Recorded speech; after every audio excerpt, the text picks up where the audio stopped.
funerals take place later for two British-Israeli sisters who died in a shooting on Friday. They were named as 20-year-old Maia and 15-year-old Rina Dee. Our correspondent Lucy Williamson in Jerusalem spoke to their father, and I should warn you that her report contains some details that viewers may find upsetting. Maia Dee was 20 years old and volunteering for national service in a high school. Her younger sister Rina was 15. Their father told me they were beautiful, popular and wonderful. They died on Friday when their Israeli car came under fire as they travelled from their West Bank settlement to the Sea of Galilee for a family holiday. Their mother is still unconscious and seriously ill in hospital. Their father, a rabbi who was travelling separately, heard the news of an attack on the road before realising it involved his own family. Last night I couldn't sleep at all. Every time I had a nightmare, I woke up, and then the reality was worse than the nightmare, so I went back to sleep, but it was just recurring nightmares, and that's how it went. Hours after Maia and Rina died yesterday, another attack in Tel Aviv.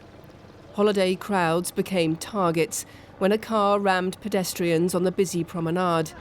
This is the moment when police surrounded the attacker and then shot him dead. You can hear the fear of people filming nearby.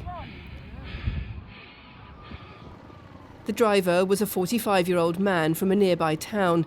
He killed an Italian national named as Alessandro Parini and injured 7 others, 3 of them British. We heard gunfire. We saw shots, and then we saw people sprinting across the street, and then we heard sirens, and we decided it was time to get out of here. Yeah. The car's journey through the grass, now marked with flowers and candles, tributes to the tourist who died.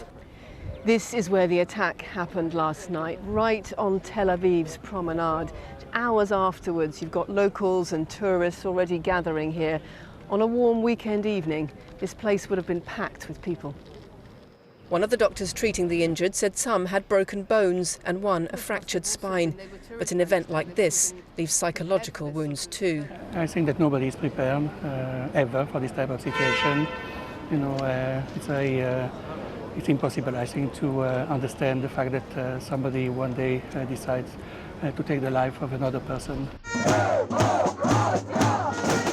Israel's Prime Minister says attacks will only unify the country.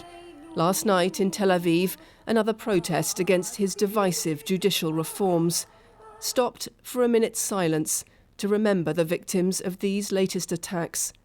Politics and religion may divide people here. Grief and loss is familiar to all. Lucy Williamson, BBC News, Jerusalem.